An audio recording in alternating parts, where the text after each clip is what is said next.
जय हिंद मेरे प्यारे बच्चों, कैसे हैं आप लोग। मैं हूं आपका केमिस्ट्री मेंटर कुणाल वर्मा यानी कि केवी सर फ्रॉम काशी। तो हमने अभी तक रदरफोर्ड का अल्फ़ा पार्टिकल स्कैटरिंग एक्सपेरिमेंट देखा था और वहां पे जो भी रिजल्ट्स मिले थे तो उसके आधार पर रदरफोर्ड साहब ने अपना एक एटम का मॉडल तैयार किया जिसको हम लोग रदरफोर्ड मॉडल ऑफ एटम के नाम से जानते हैं, क्योंकि रदरफोर्ड के अल्फ़ा पार्टिकल स्कैटरिंग एक्सपेरिमेंट में न्यूक्लियस की खोज हुई थी, इसीलिए इनके मॉडल को न्यूक्लियर मॉडल ऑफ एटम भी कहा जाता है। तो आइए हम समझते हैं कि अपने मॉडल में इन्होंने क्या क्या बातें रखी थी। तो सबसे पहला पॉइंट है, an atom consist of a heavy positively charged nucleus where all the protons and neutrons are present. Protons and neutrons are collectively called as nucleons. Almost whole of the mass of the atom is contributed by these nucleons. देखिए Rutherford के हिसाब से ये atom है, ठीक, जिसमें बीचों बीच क्या है, एकदम सेंटर पे क्या है, इसी को बोला जाता है न्यूक्लियस। और इसी के अंदर क्या मौजूद है, एटम में जितने भी प्रोटॉन और न्यूट्रॉन है वो इसी पार्ट में है, एकदम सेंटर पे, ठीक है, इसी सेंटर पे। और सारा का सारा जो मास एटम का है वो प्रोटॉन्स प्लस न्यूट्रॉन्स के ही वजह से होता है। इलेक्ट्रॉन का मास नेग्लिजिबल होता है, ठीक। ऐसे समझिए कि जितना भी, जैसे इस एटम का मास जो भी है उसका 99.99% मास यही सेंटर पे है और यहीं पे प्रोटॉन प्लस न्यूट्रॉन है। क्योंकि न्यूट्रॉन पे कोई चार्ज होता नहीं है, इसीलिए न्यूक्लियस के अंदर जो चार्ज होता है वो केवल प्रोटॉन की वजह से पॉजिटिव चार्ज माना जाता है। तो कभी अगर आपसे पूछा जाए कि न्यूक्लियस पे कैसा चार्ज होता है तो आप पॉजिटिव बोलेंगे, क्योंकि न्यूट्रॉन क्या है, न्यूट्रल है, ठीक है। तो ये बात है। और प्रोटॉन प्लस न्यूट्रॉन मिला के क्या कहलाता है, न्यूक्लियॉन्स। क्या कहलाता है, न्यूक्लियॉन्स। तो कभी आपसे बोले कि कोई किसी एटम में, कभी आपसे कोई बोले कि किसी एटम में 56 न्यूक्लियॉन्स हैं, तो आप समझ जाइएगा कि वो प्रोटॉन प्लस न्यूट्रॉन बराबर 56 की बात कर रहा है। क्लियर है। चलिए अब अगला देखते हैं। The volume of the nucleus is very very small and is only a minute fraction of the total volume of the atom. अब ध्यान से समझिए, पहले तो ये बात आप समझ लीजिए। आप सबसे पहले इमेजिन करिए कि ये एटम है, या फिर ये आप मान लीजिए कि ये 5 किलोमीटर रेडियस का एक ग्राउंड है, क्रिकेट ग्राउंड। 5 किलोमीटर रेडियस का क्या है, ये एक क्रिकेट ग्राउंड है जिसमें एक क्रिकेट का बॉल रखा हुआ। बस समझ जाइए कि वो 5 किलोमीटर का जो ग्राउंड है वो एटम है और एक वो जो क्रिकेट का बॉल रखा हुआ है वो क्या है, न्यूक्लियस है। अब आप अंदाज़ा लगाइए कि न्यूक्लियस पूरे एटम से कितना छोटा है। तो रदरफोर्ड साहब ने ये डायमीटर ऑफ एटम अपॉन में डायमीटर ऑफ न्यूक्लियस, ठीक है, ये निकाला। तो ये देखिए diameter of atom is about 10⁻⁻10 metre और diameter of nucleus is about 10⁻⁻15 metre. जब इसको डिवाइड करेंगे तो ये आएगा 10⁵, यानी diameter of the atom will be equal to 10⁵ times, यानी लगभग 1 गुना, ठीक है ना, times of diameter of nucleus. यानी कि size of atom is about 10⁵ times of size of nucleus. अब सोचिए न्यूक्लियस में जब हम 1 लाख, मतलब कि 1 लाख न्यूक्लियस जब हम मिलाएंगे तब जाके वो एटम की बराबरी कर पाएगा साइज में, ठीक है। और क्योंकि दोनों स्फेरिकल हैं और स्फीयर का वॉल्यूम क्या होता है, 4/3 πr³, तो वॉल्यूम ऑफ एटम हम निकाल सकते हैं। ये डायमीटर है तो इसको 2 से डिवाइड कर देंगे तो 4/3, ठीक है, 4/3 पाई r, इसका 10⁻⁻10/2 r³ अपॉन में 4/3 यहाँ पे न्यूक्लियस का रेडियस का क्यूब, ये आ रहा है 10⁻15। यानी कि अगर मैं बात करूं साइज़ या डायमीटर की तो न्यूक्लियस के 10⁵ टाइम्स के बराबर है साइज़ ऑफ एटम। और वॉल्यूम की बात करें तो ध्यान से समझिए, यहाँ पे volume of atom is equal to 10⁻15 times into volume of nucleus, ठीक है ना। 10⁻15 गुना है वॉल्यूम ऑफ द न्यूक्लियस के। आई बात समझ में। और एक बात ध्यान रखिए, 10⁻⁻15 मीटर को 10⁻⁻, यहाँ पे 10⁻⁻15 मीटर, 10 मीटर और 10⁻⁻15 मीटर। तो 10⁻⁻15 मीटर को 1 फर्मी भी कहा जाता है। ठीक। और 10 के पावर माइनस 10 मीटर को 1 एंगस्ट्रॉन कहा जाता है, ठीक है। ये कन्वर्जन बार बार आएगा और इस चैप्टर में बहुत आएगा। 1 एंगस्ट्रॉन इज इक्वल टू 10 के पावर माइनस 10 मीटर, मतलब एटम या फिर न्यूक्लियस जो है वो बहुत ज़्यादा छोटा है। इट इज़ अबाउट मतलब एंगस्ट्रॉन में हमको नापना पड़ रहा है, ये बहुत ज़्यादा छोटा होता है, ठीक है। चलिए नेक्स्ट देखते हैं, radius of nucleus is related to mass number. कैसे है? तो radius r is proportional to a का पावर 1/3। a क्या है? मास नंबर, ठीक है। a क्या है? Mass number. मास नंबर यानी कि प्रोटॉन प्लस न्यूट्रॉन के बराबर होगा, ठीक है ना। मास नंबर यानी कि प्रोटॉन प्लस न्यूट्रॉन। इसको थोड़ा सही से लिख देते हैं। a क्या है यहाँ पे? Mass number. और मास नंबर क्या होता है? आप लोग क्लास 9 से पढ़ के आ रहे हैं, प्रोटॉन प्लस न्यूट्रॉन की संख्या को ही मास नंबर बोला जाता है, ठीक। तो r will be equal to r nought a का पावर 1/3। r क्या है? Radius of the nucleus. r nought क्या है? Radius of nucleus of hydrogen atom. ध्यान से समझिएगा, हाइड्रोजन एटम का न्यूक्लियस r नॉट है और r नॉट कितना होता है? 1.33 इंटू 10 के पावर माइनस 15 मीटर। ध्यान रखिए, इसको याद कर लीजिए।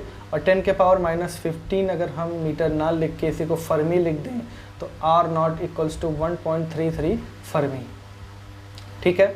अब देखो इसी पे एक एग्जांपल हम लोग देख लेते हैं। Determine the radius of nucleus of aluminium 1327। चलिए तो यहाँ पे देख लीजिए, ये मास नंबर कितना दिया हुआ है? 27 दिया हुआ है। तो radius of nucleus of aluminium कैसे निकालेंगे? तो r equals to r nought, ठीक। a कितना है यहाँ पे? a जो है 27 है। तो 27 को, तो 27 का पावर 1/3, ठीक। तो r equals to r nought. अब 27 को हम लोग क्या लिख सकते हैं? 27 को हम लोग 3 का क्यूब लिख सकते हैं। तो 3 का क्यूब और इसका 1/3। 1/3 से 1/3 ख़त्म हो गया, तो ये बच गया 3r नॉट, ठीक। तो अगर r नॉट के टर्म में है तो 3r नॉट हो जाएगा और r नॉट आप लोग यहाँ पे लिख सकते हैं। ये कितना हो जाएगा? 3 इंटू 1.33 इंटू 10 के पावर में माइनस 15 मीटर। ये हो जाएगा आपका आंसर। या फिर आप इसको अगर फर्मी लिखना चाहते हैं तो 1.33 इंटू, ये आप इसको कैलकुलेट करके क्या लिख देंगे? फर्मी। तो ऐसे हम क्या करेंगे? निकाल लेंगे। क्लियर है? तो इसको नोट कर लीजिए, फिर हम आगे बढ़ते हैं। चलिए आगे बढ़ते हैं। तो रदरफोर्ड और उनके एक स्टूडेंट थे मार्सडेन, जिन्होंने हाइड्रोजन एटम के न्यूक्लियस का, ठीक है ना, डेंसिटी को फाइंड आउट किया। The density of nucleus of hydrogen atom. और डेंसिटी कैसे निकलता है? मास अपॉन में वॉल्यूम। ध्यान रखिएगा, हाइड्रोजन एटम यहाँ पे 1H1 की ही बात हो रही है, ठीक है ना, केवल एक प्रोटॉन की बात हो रही है। Density of nucleus of hydrogen atom containing 1 proton, ठीक है। तो मास क्या हो जाएगा? एक प्रोटॉन का मास 1.66 इंटू 10 पावर माइनस 24 ग्राम। क्लियर? और वॉल्यूम 4/3 पाई आर क्यूब। ध्यान से समझिए, यहाँ पे हम लोग CGS यूनिट की बात कर रहे हैं, तो हमको वॉल्यूम रेडियस किस में लेना पड़ेगा? सेंटीमीटर में। तो यहाँ पे सेंटीमीटर में हम लोग लेंगे। वैसे तो 10 के पावर माइनस 15 मीटर होता है, तो 100 से मल्टीप्लाई कर देंगे तो 10 के पावर माइनस 13 मीटर हो जाएगा, सेंटीमीटर हो जाएगा, ठीक है। तो 10 के power minus 13 centimetre divided by 2 और उसका क्यूब। जब हम इसको सॉल्व करते हैं, पाई की वैल्यू 3.14, तो ये वैल्यू इतनी आती है। अब ये देखो डेंसिटी कितना है, ये बहुत ज़्यादा है। 1 सेंटीमीटर क्यूब का इतना ज़्यादा मास, यानी कि जो न्यूक्लियस होता है, ये जो न्यूक्लियस होता है, ये क्या होता है? Highly dense. क्या होता है ये? Highly dense. इसकी डेंसिटी बहुत ज़्यादा है। और होल ऑफ द मास, पूरे एटम का जो मास है, केवल एक ये छोटे से हिस्से के वजह से होता है, ठीक है। तो ध्यान से समझिए, यही पार्ट क्या कहलाता है? Nuclear part. क्या कहलाता है ये? Nuclear part. ये कहलाएगा न्यूक्लियर पार्ट। और उसके अलावा जो ये सब पार्ट है, ये सब क्या कहलाएगा? ये सब कहलाएगा एक्स्ट्रा न्यूक्लियर पार्ट। ठीक है, तो यहाँ पे देखिए empty space around the nucleus, इसके आसपास ये जो भी स्पेस है is called as extra nuclear part where electrons are present and this extra nuclear part is responsible for volume of the atom. मतलब वॉल्यूम यानी कि साइज, एटम के साइज के लिए कौन जिम्मेदार है? Extra nuclear part. और nuclear part is responsible for mass of the atom. तो ये बात आप ध्यान रखेंगे, इसको नोट करिए। नेक्स्ट देखते हैं, और अगला है the number of alpha particles is inversely proportional to the scattering angle. इससे आप ये समझिए कि स्कैटरिंग एंगल, जैसे मैं पूछूं कि कुछ अल्फा पार्टिकल्स 60 डिग्री से क्या कर रहे हैं? स्कैटर कर रहे हैं, और कुछ केवल 10 डिग्री से स्कैटर कर रहे हैं। तो समझ जाइए कि 10 डिग्री से स्कैटर करने वाले की संख्या क्या होगी? ज़्यादा होगी। मतलब कम एंगल से स्कैटरिंग, ठीक, स्कैटरिंग एंगल जितना कम रहेगा उतना ज़्यादा वो अल्फा पार्टिकल की संख्या होगी। या फिर ऐसे समझ जाओ कि ज़्यादा एंगल से स्कैटर होने वाले अल्फा पार्टिकल की संख्या कम होगी। और यहाँ पे देख लीजिए, ये number of scattered alpha particle with angle theta is inversely proportional to sine theta by 2 का पावर 4।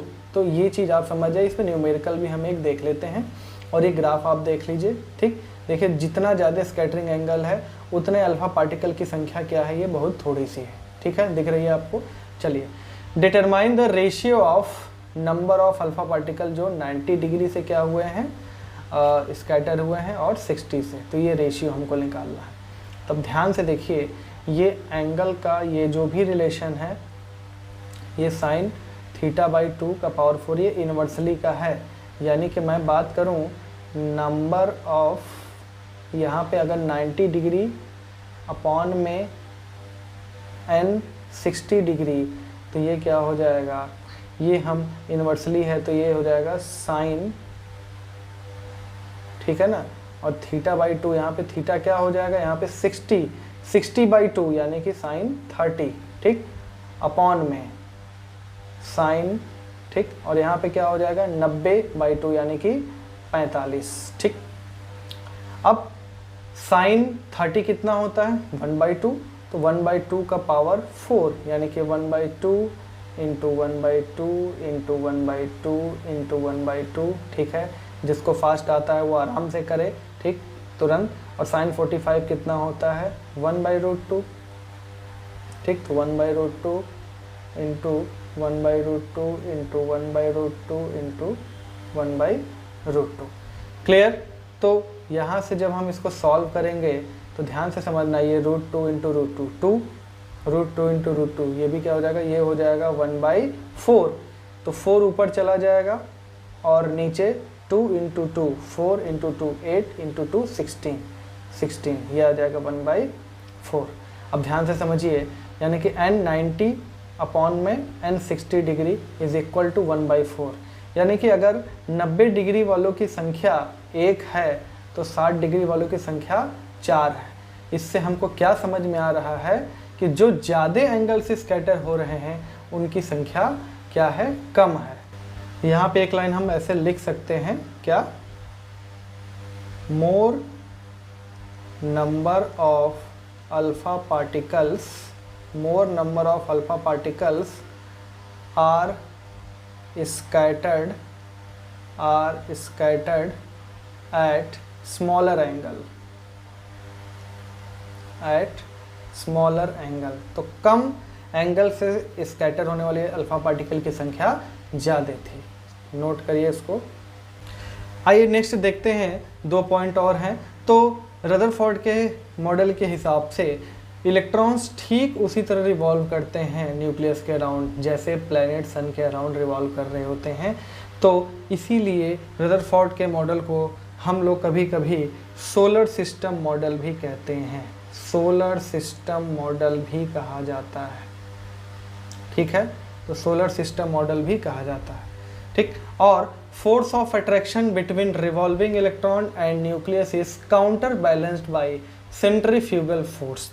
तो ये कुछ पॉइंट्स थे रदरफोर्ड मॉडल का। अब हम रदरफोर्ड मॉडल के कुछ ड्रॉबैक्स को भी देखेंगे। इसको नोट करिए, फिर हम ड्रॉबैक्स को देखते हैं।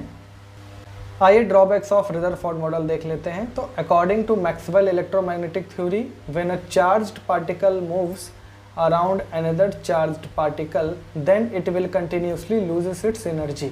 चार्ज पार्टिकल यानी कि यहाँ पे इलेक्ट्रॉन की बात हो रही है, moves around another charged particle यानी कि न्यूक्लियस जो कि पॉजिटिवली चार्ज्ड है, then it continuously loses its energy. ठीक, जब electron negatively charge electron positively charge nucleus के अराउंड रिवॉल्व कर रहा है तो वो इलेक्ट्रॉन कंटिन्यूसली अपनी क्या करेगा, एनर्जी लूज करेगा।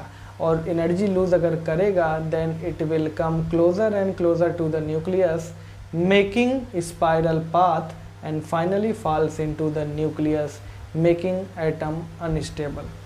तो अगर ये न्यूक्लियस है और ये इलेक्ट्रॉन जो है इसके अराउंड क्या कर रहा है, रिवॉल्व कर रहा है, तो धीरे धीरे ये क्या करेगा, अपनी एनर्जी को लूज़ करेगा और लूज़ करते करते वो क्या करेगा, न्यूक्लियस में जाके फॉल कर जाएगा और एटम क्या करेगा, कोलैप्स कर जाएगा। तो एटम अनस्टेबल नहीं होगा। बट हम जानते हैं कि एटम एग्जिस्ट करता है। दूसरी बात, अगर इलेक्ट्रॉन कंटिन्यूसली एनर्जी लूज कर रहा है तो स्पेक्ट्रम जो बनना चाहिए, the atomic spectrum should be continuous. But हम जानते हैं कि एटम का स्पेक्ट्रम डिसकंटिन्यूअस लाइन स्पेक्ट्रम होता है, डिसकंटिन्यूअस लाइन स्पेक्ट्रम। और यही डिसकंटिन्यूअस लाइन स्पेक्ट्रम से नील बोहर ने अपना मॉडल तैयार किया। ठीक है, उन्होंने बताया था कि इलेक्ट्रॉन जो होते हैं वो अलग अलग ऑर्बिट्स में क्या करते हैं, रिवॉल्व करते हैं। और रदरफोर्ड और नील बोहर में एक ही अंतर हम ऐसा बता सकते हैं कि रदरफोर्ड साहब ने कहा था कि एक ही सर्कुलर पाथ होता है जिसमें इलेक्ट्रॉन रिवॉल्व करता है, बट नील बोहर ने कहा था कि कई सारे क्या हैं, सर्कुलर पाथ हैं जिसमें इलेक्ट्रॉन क्या करता है, रिवॉल्व करता है। तो ये शेल या ऑर्बिट वाला कंसेप्ट नील बोहर ने लेकर आया था, क्योंकि डिसकंटिन्यूअस लाइन स्पेक्ट्रम एटम का होता है। तो ये ड्रॉबैक्स था रदरफोर्ड मॉडल का। तो इसको आप लोग अच्छे से पढ़ लीजिए। अब हम लोग मिलेंगे अगले क्लास में, तब तक के लिए जय हिंद।